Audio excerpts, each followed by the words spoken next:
The briefing room at Naval Air Station Oceana fell silent when Admiral Marcus Hargrove slammed his hand on the mahogany table.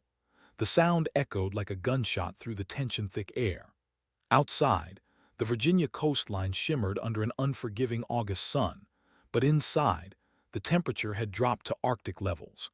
Lieutenant Commander Katia Volkov stood at attention, her green eyes fixed on a point somewhere beyond the Admiral's left shoulder. She'd worn her dress whites today, knowing full well what was coming. The ribbons on her chest told a story most people in that room couldn't read: Purple Heart, Distinguished Flying Cross, Air Medal with Valor device. But Hargrove wasn't looking at her ribbons. He was looking at her like she was a problem that needed solving. "You disobeyed a direct order," Hargrove said, his voice low and dangerous. "You took that Raptor into hostile airspace without authorization, without support, and without a goddamn plan." Katia's jaw tightened imperceptibly. She'd had a plan. The plan had worked. 3 American journalists were alive because of what she'd done over the Kandahar province. But standing here, in this room full of men who'd never pulled 9GS while dodging surface-to-air missiles, none of that seemed to matter. "Sir, with respect." "I don't want your respect, Commander. I want you off my base." Hargrove's words cut through the room like shrapnel. "Effective immediately, you're grounded. Pending investigation, possible court-martial. Security will escort you to collect your personal effects." The other officers in the room shifted uncomfortably. Captain Rodriguez, one of the few who'd actually seen combat in the last decade, opened his mouth as if to speak, then thought better of it. This wasn't about the mission anymore. This was about control, about a female pilot making admirals look bad by succeeding where their carefully planned operations had failed. Katia nodded once sharply. "Understood, sir." As she turned to leave, Hargrove added one more thing, his voice dripping with dismissive finality. "And Commander, whatever call sign you earned out there in the sandbox, whatever ghost story the pilots tell about you, it ends here. You're done flying fighters. You're done, period." She paused at the door, her hand on the polished brass handle. For a moment, just a moment, she considered turning around and telling him exactly what that call sign meant, what it cost, why even hardened SEAL team operators went quiet when they heard it spoken over the radio. But she didn't. Some stories don't need defending. They just need time to catch up with the people who don't know them yet. The door closed behind her with a soft click that sounded like thunder. What Admiral Hargrove didn't know, what he couldn't have known, was that in exactly 47 hours, his phone would ring. The voice on the other end would belong to someone so far up the chain of command that admirals stood at attention even during phone calls. And that voice would ask one very specific question: where the hell is Reaper 6? 2 days earlier, before everything went sideways, Katia had been sitting in the cockpit of her F-22 Raptor on the tarmac at Bagram Airfield. The sun was setting over the Hindu Kush Mountains, painting the sky in shades of amber and blood orange. She'd always loved this time of day, the golden hour, photographers called it. In combat zones, pilots called it something else: the witching hour, when the light played tricks on your eyes and made enemy fighters harder to spot. Her crew chief, a stocky Texan named Martinez, was doing final checks on the starboard weapons bay. "Looking good, Reaper," he called up to her, using the call sign that made other pilots nervous. "You've got a full loadout, 6 AMRAAMs, 2 Sidewinders. Should be a milk run, right?" Katia adjusted her helmet, checking the heads-up display. The mission briefing had been straightforward: provide high-altitude overwatch for a SEAL extraction team pulling out 3 American journalists who'd been grabbed by a Taliban splinter group. The journalists had been held for 17 days in a compound near the Pakistan border. Intelligence suggested minimal air defense capability. Get in, loiter at Angels 40, make sure the hellos got in and out clean. Simple. "Nothing's ever a milk run, Martinez," she replied, her Russian accent still present despite 15 years in America. Her father had been a MiG-29 pilot before the Soviet Union collapsed. He taught her that complacency killed more pilots than enemy fire. The mission launched at 2200 hours. Katia took off into a moonless night, the Raptor's twin Pratt and Whitney engines pushing her into the darkness with barely a whisper. That was the beautiful thing about the F-22. It didn't scream into the sky like older fighters. It glided up like a ghost, leaving barely a radar signature, almost no heat bloom. Invisible death. She reached her station at 40,000 feet, circling in a holding pattern 20 miles from the target compound. Below her, the terrain looked like crumpled black paper, dotted with the occasional light from remote villages. Her radar showed the two MH-60 Blackhawks approaching from the south, right on schedule. "Reaper 6, this is Razor 11, came the voice of the SEAL team leader, professional calm. These guys had done this 100 times. "We're 5 mics out. How's our sky?" Katia scanned her displays. "Razor 11, Reaper 6, sky's clean. No radar contacts, no heat signatures, you're clear to approach." But something felt wrong. She couldn't put her finger on it, just a sensation in her gut that 1,500 combat hours had taught her never to ignore. Then her threat warning system lit up like a Christmas tree. "Razor 11, Reaper 6, break, break, break. Multiple SAM launches bearing 270. Get those birds on the deck now." The calm professionalism in the SEAL's voice cracked just slightly. "Copy, Reaper. We're going defensive. Can you prosecute?" 3 SA-24 Grinch missiles were arcing up through the darkness, their infrared signatures blooming on her sensors. Russian-made, shoulder-fired. Someone down there had been waiting, had known exactly when and where those helicopters would be coming. Katia didn't hesitate. She pushed the stick forward and dove. The Raptor fell through the night sky like a stooping falcon, accelerating through the sound barrier with barely a shudder. Her airspeed indicator climbed past 500 knots, then 600. The missiles were tracking the helicopter's heat signatures, but they hadn't seen her yet. Stealth technology had its advantages. At 20,000 feet, she armed her countermeasure systems and yanked the aircraft into a punishing 8G turn that compressed her spine and squeezed her vision into a tunnel. The JHMCS helmet display tracked her eye movements, designating targets as fast as she could look at them. "Reaper 6, Razor 11, we've got ground fire lighting us up. We need immediate support." Below her, tracers began stitching through the darkness, creating deadly constellations of light. The helicopters had gone to ground, hugging the terrain, but the Taliban fighters had them boxed in. This wasn't supposed to happen.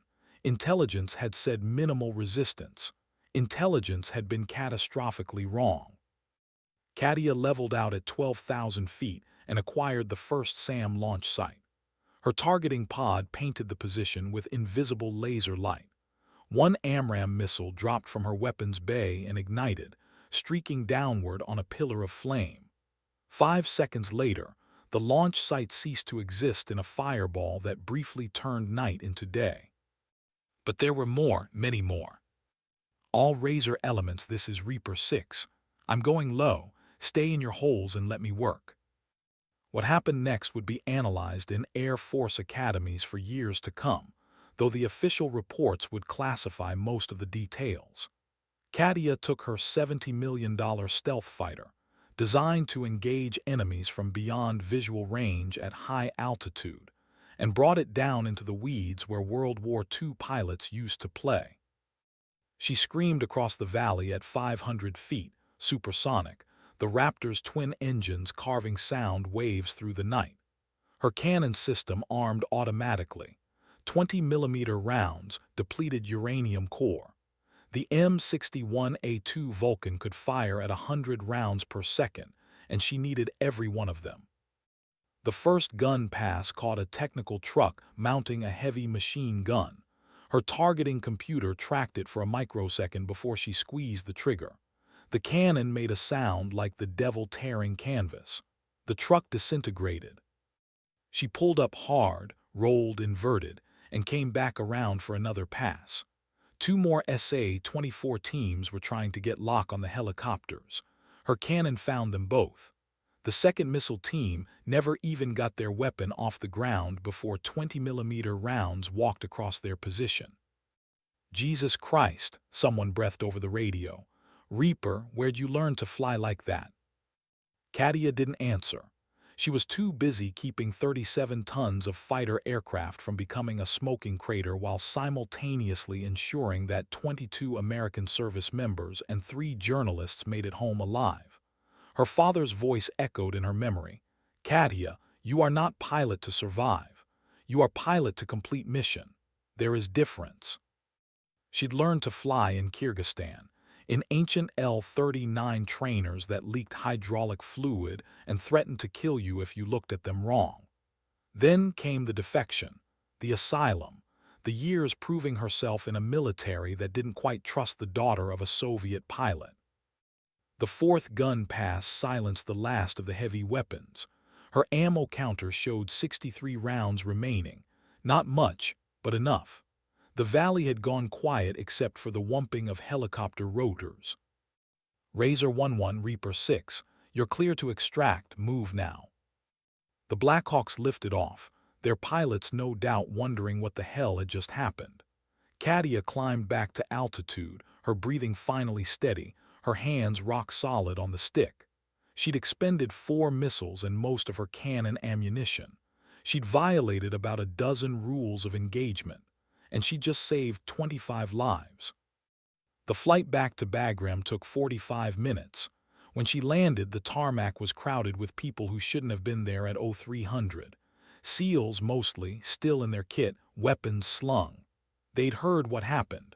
Word traveled fast. Martinez met her at the aircraft. Reaper, they're saying you went full Maverick out there. Command's having a stroke. Katia climbed down from the cockpit, her flight suit soaked with sweat. I did job, Martinez, nothing more. But it was more. It was always more. And somewhere in a command center, Admiral Hargrove was already being briefed on the unauthorized actions of Lieutenant Commander Volkov. The admiral who believed in playing by the book, who thought modern warfare was fought from comfortable distances with committees and approval chains. The SEAL team leader, a hard-faced man named Sullivan, approached her. His eyes were different than they'd been before the mission, respectful now, maybe even awed. Ma'am, my boys wanted me to tell you something about your call sign. Is fine, I know what people say. No, ma'am, what I mean is, now we know why they call you Reaper. You don't just take lives, you decide who gets to keep theirs.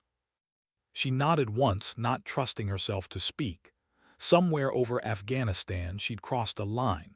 She'd done what needed doing, but there would be consequences. There always were. The next morning, she was summoned to Admiral Hargrove's office. She knew before she walked in that her flying days were over. Some battles you win in the air. Others you lose on the ground, in rooms full of men who have never pulled the trigger. Now, 47 hours after that briefing room humiliation, Katia sat in her off-base apartment packing her few belongings. The apartment was sparse. She'd never been one for accumulating things. A few books, mostly in Russian. A photograph of her father in his Soviet flight suit, standing beside a MiG-29 looking young and invincible.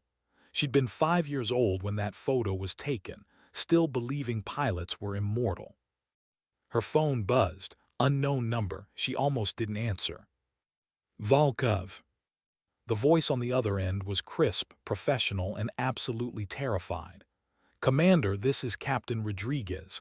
You need to turn on the news, right now. She grabbed the remote, flipped to CNN. The breaking news banner made her blood run cold. SEAL Team 6 aircraft shot down over Yemen. 12 OPERATORS MIA. Rescue Operation UNDERWAY. Rodriguez continued. They're gone, Commander. All 3 rescue birds got lit up by advanced SAMs. Russian Pantsir systems. Nobody expected them to be operational there. We've got our most elite operators trapped in hostile territory, and every aircraft we send in gets splashed. The Pentagon is losing their minds. Katia stared at the screen, her tactical mind already working the problem. Yemen was a nightmare. mountains, valleys, tribal territories with shifting loyalties.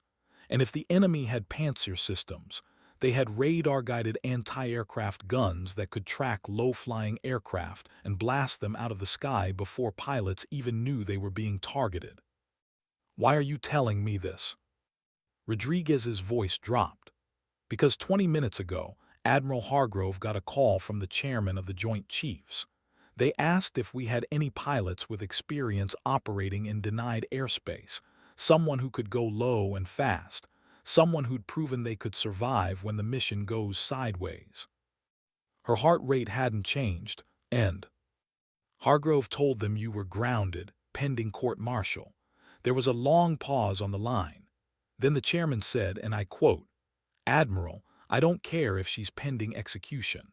I want Reaper 6 on a plane to Yemen in the next 2 hours, or you can explain to 12 families why their sons aren't coming home because you were worried about protocol." Katia closed her eyes. The apartment suddenly felt very small. "There's a car outside your building," Rodriguez continued. "Black Suburban. They're waiting to take you to Andrews Air Force Base. Your F-22 is already being prepped.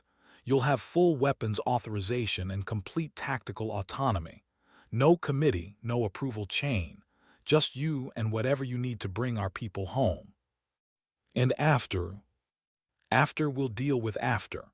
Right now, 12 SEALs are watching the sun come up over hostile territory, wondering if anyone's coming for them. You're the only one who can reach them." She looked at her father's photograph one more time. He defected in 1991, flown his MiG across the border to Turkey, seeking freedom. The Russian military had branded him a traitor. The Americans had treated him like a curiosity. He died in 2003, never quite belonging anywhere, teaching his daughter that sometimes the only country that matters is the sky above you. "Tell them I'll be down in 5 minutes. Commander, Hargrove wants you to know that if you fail, if anything goes wrong." "Captain, with respect, I do not care what Admiral Hargrove wants me to know. I care about 12 men who need extraction. Everything else is noise." She hung up, grabbed her flight bag, and walked out of the apartment without looking back. The Suburban was indeed waiting, its engine running, windows tinted black. 2 Marines stood beside it, their expressions carefully neutral. They opened the door for her without speaking. The drive to Andrews took 90 minutes through Virginia traffic. Katia spent the time reviewing satellite imagery on a secure tablet, memorizing terrain features, identifying potential landing zones. The target area was a valley in the Al Jauf Governorate, near the Saudi border. Hostile forces controlled the high ground. The Panzer systems were mobile, which meant they could relocate after each engagement. Traditional close air support was suicide. But the F-22 wasn't traditional. At Andrews, they drove directly onto the tarmac. Her Raptor was there, fully armed, crew chiefs swarming over it like devoted priests tending a war god. Martinez had somehow made it here ahead of her. The Air Force had probably flown him in on a cargo jet. "Reaper," he called out, genuine relief in his voice. "Thought they'd benched you for good." "They tried." She dropped her bag and started her walk-around inspection, checking every surface, every panel. "Trust but verify. Talk to me, Martinez. What am I carrying?" "Full air-to-air loadout plus paveway laser-guided bombs. They're giving you a GBU-39 small-diameter bomb package too. Those'll be good for precision strikes without collateral damage. And they authorized the gun to be loaded with API rounds. Armor-piercing incendiary. Someone wants you to make a statement." A colonel she didn't recognize approached, flanked by 2 aides carrying briefing materials. "Commander Volkov, I'm Colonel Patterson, Joint Special Operations Command. I'll be coordinating your mission from the Operations Center." Katia kept inspecting her aircraft. "Colonel, with respect, there is no coordination. I will find targets, I will eliminate threats, I will extract operators. Your job is to have rescue helicopter ready when I call for it." Patterson's jaw tightened. He clearly wasn't used to being dismissed by lieutenant commanders. This is a multi-million-dollar operation with international implications. We need communication. We need updates." She turned to face him, and something in her eyes made him stop talking. "Colonel, I have killed 43 enemy aircraft in air-to-air combat. I have flown 211 combat missions. I have never lost wingman, never failed extraction, never left target standing when I was ordered to eliminate it. So when I tell you that your job is to have helicopter ready, I am not being disrespectful. I am telling you how 12 men stay alive. Now, is helicopter ready or not?" Patterson swallowed. 2 MH-60s are standing by at a forward operating base, 60 miles from target area. They'll launch on your command. "Good, then we understand each other." She turned back to Martinez. "Pre-flight checklist, let us begin." 30 minutes later, Lieutenant Commander Katia Reaper Volkov lit the afterburners on her F-22 Raptor and launched into an overcast Virginia sky. The aircraft climbed like it was falling upward, punching through the clouds into clear blue above. She leveled off at 45,000 feet and set course for the Atlantic, then Africa, then the Middle East. The flight time to Yemen would be 9 hours with 3 aerial refuelings. She had 9 hours to visualize every possible scenario, every threat, every contingency. 9 hours to become not just a pilot but the avatar of death itself, because that's what Reaper 6 meant. It wasn't about killing efficiently. It was about deciding who lived and who didn't, and never, ever getting it wrong. Somewhere over the Atlantic, during her first refueling from a KC-135 tanker, the boom operator radioed down to her, "Reaper 6, we've got you. The whole tanker crew wanted you to know, bring them home. Whatever it takes." "Copy, that is the plan." But plans, as she'd learned long ago, rarely survived first contact with the enemy. And this enemy had been waiting, had prepared, had turned a valley in Yemen into a killing field specifically designed to destroy American aircraft. They'd studied American tactics, American procedures, American caution. What they hadn't studied was a Russian-born daughter of defectors who'd learned to fly in aircraft held together with prayer and spite, who understood that sometimes the only way out was straight through the middle. She crossed into Yemeni airspace at dusk, throttling back to subsonic speeds, descending to 20,000 feet. The sun was setting behind her, painting the desert in shades of copper and rust. Her radar was in passive mode, listening but not emitting. The Pantsir systems could detect radar emissions from 100 miles away. She would be blind but invisible until the moment she chose to reveal herself. The SEAL team's last known position populated on her display, a red icon in a valley surrounded by high terrain. Her threat computer showed estimated positions for the air defense systems based on the previous shootdowns. 3 units, forming a triangle that covered all approaches to the valley. "Ghost Rider Operations, Reaper 6, I am on station, beginning reconnaissance." Patterson's voice came back immediately. "Reaper 6, Ghost Rider. Be advised, enemy forces are massing around the team's position. Estimate 300 hostiles. Team is low on ammunition and has 2 wounded. They're requesting immediate extraction, but we can't send the birds in until you neutralize the SAM threat." "Understood. How long can they hold?" A pause, then a different voice, strained and tight. "Reaper 6, this is Echo 11. We can hold till sundown. After that, we're gonna have problems."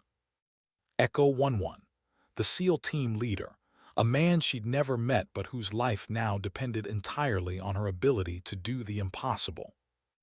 "Echo 11, Reaper 6. I am going to ask you question and I need honest answer. Can you designate targets with laser?" "Affirmative. We've got a SOFLAM good battery life."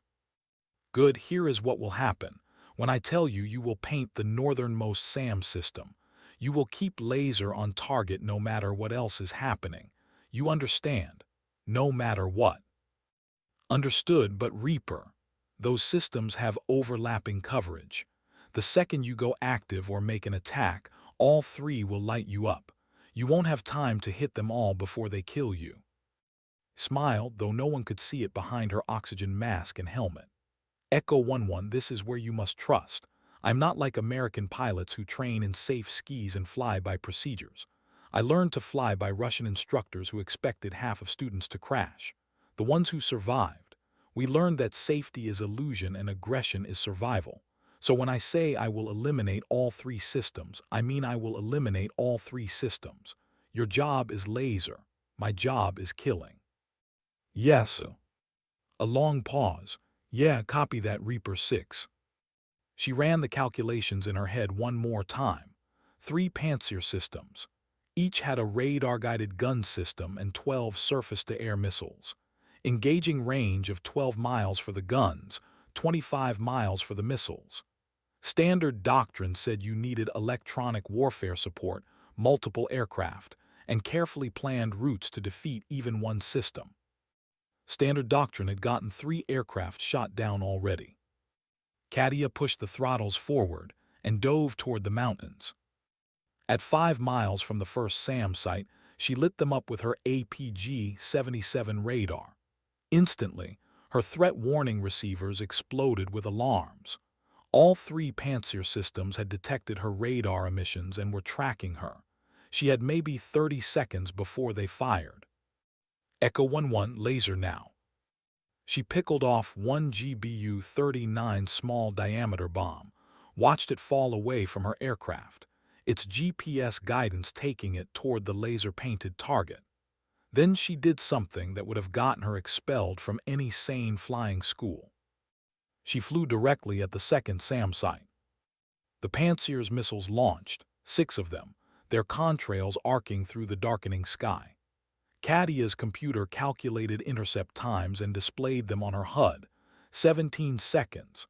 She had 17 seconds to cover 4 miles and get inside the system's minimum engagement range, where its missiles couldn't track.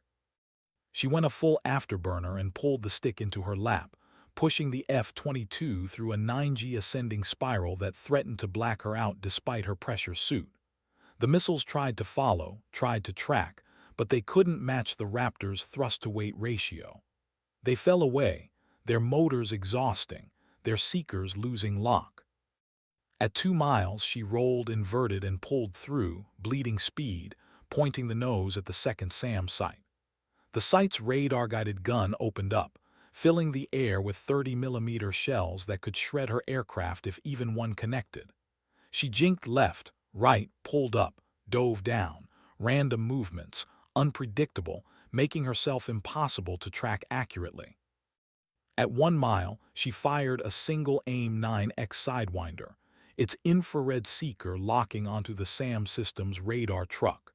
The missile covered the distance in under 2 seconds. The truck vanished in a ball of flame. Behind her, the first SAM site, the one Echo 11 had painted, erupted as the GBU-39 found its mark. 2 down. The third system, realizing what was happening, went to rapid-fire mode. A wall of missiles and gunfire erupted from the southern ridge. Katia rolled 90 degrees, pushed the throttles to emergency power, and accelerated through the valley between the mountains at 600 knots, 50 feet above the deck. Rocks and vegetation blurred past her canopy. The third system's missiles tried to follow her into the valley, but at this altitude they couldn't maneuver. 2 impacted the mountainside. The third flew past her and detonated harmlessly in the distance. She pulled up hard, climbing vertically, her airspeed bleeding off as she traded velocity for altitude. At the apex of the climb, she rolled 90 degrees and acquired the third SAM site through her targeting pod. One more GBU-39 dropped free, and she was out of bombs. But she still had the gun. The final Pantsir system realized too late that she was coming back around. She dove again, cannon armed, tracking reticle settling on the radar truck. The M61A2 Vulcan roared, sending a stream of 20mm death across 1,000 yards of desert air. The rounds walked across the SAM site like a giant's footsteps, and then the truck's ammunition cooked off, creating a secondary explosion that could probably be seen from orbit. The valley fell silent except for her engines. Echo 11 Reaper 6, sky is clear, send the birds. The relief in the SEAL's voice was palpable. Copy, Reaper, you just… Holy shit. We watched the whole thing. I don't know what they pay you, but it's not enough. They pay me nothing right now. I am grounded, remember. She climbed back to altitude, running post-combat checks on her aircraft. Everything was functioning. Martinez would be proud. Ghost Rider Reaper 6. Extraction birds are cleared hot. I will maintain overwatch. The two Blackhawks came in low and fast 20 minutes later, flaring into a landing near the SEAL team's position. Katia circled overhead, her eyes scanning for any remaining threats, any last surprise the enemy might have waiting. But the Panzer systems had been their trump card, and she'd burned it in less than 4 minutes of combat. The helicopters lifted off with all 12 SEALs plus their rescued assets, 3 aid workers who'd been kidnapped 6 weeks ago. Clean extraction. No casualties. Mission complete. Reaper 6, Echo 11. We're clear and heading home. I need you to know something. Every operator in this bird just watched you do the impossible. We're going to tell this story for the rest of our lives, and nobody's going to believe us. Then do not tell story, just go home to families. That is enough. She stayed on station until the helicopters crossed into friendly airspace, then turned for home. The flight back would take 9 hours, 3 more refuelings, and would end with her landing at Andrews to face whatever consequences Admiral Hargrove had prepared for her. But right now, flying through the night sky over the Arabian Peninsula with 12 saved lives to her credit, she felt like her father must have felt crossing the border into Turkey 34 years ago. Free, unburdened, finally doing what she was meant to do. The sky, she'd learned long ago, was the only home she'd ever need. And as Reaper 6, she'd made it the most dangerous place on Earth for anyone who threatened the people she was sworn to protect. Court-martial or not, she'd do it again in a heartbeat.